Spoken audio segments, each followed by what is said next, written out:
Okay, I'm going to comment on a couple of things here. First, as I said again, I'm not doing the RV lifestyle. You can tell by my videos that's not the content of my channel. At some point in time, I'd like to get monetized and maybe do short trips initially and just see how I like that lifestyle. Now, I want to guess that there's a handful of little cities that have enacted laws, and this federal. What's not a mandate? I can't think what you. But anyway, there's a federal law that's been passed down, to arrest and institutionalize anybody living in a vehicle.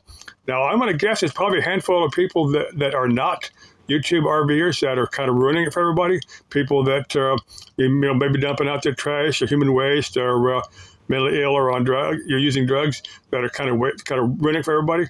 Now, I'm going to guess that law enforcement probably won't arrest.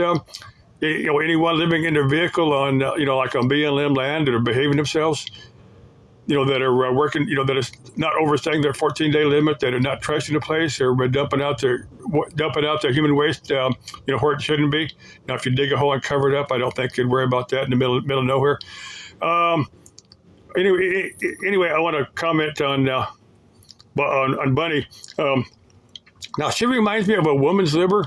Now, I don't think she was alive in the 60s. I think she probably born after the 1960s. Now, I was a kid in the 60s, and I remember what the women's livers were. Now, the women got to vote in like 1920. They didn't really start speaking out till the early 60s.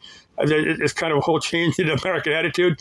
Up until 1960s, they were these sweet little housewives and moms that stayed at home, and you never heard from them. And then suddenly they started speaking out. I'm not saying that's a bad thing. I'm saying that she kind of reminds me of a woman's liver, a 21st century version of a women's liver.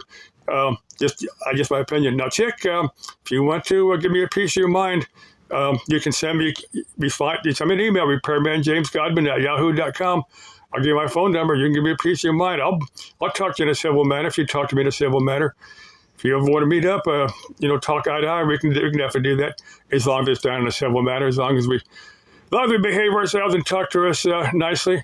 I'm capable of doing it. Okay, let's see what I got to comment on a few. I'll remember for a future video. The other chicks, if you want to meet up with me, the door is always open. You know who you are.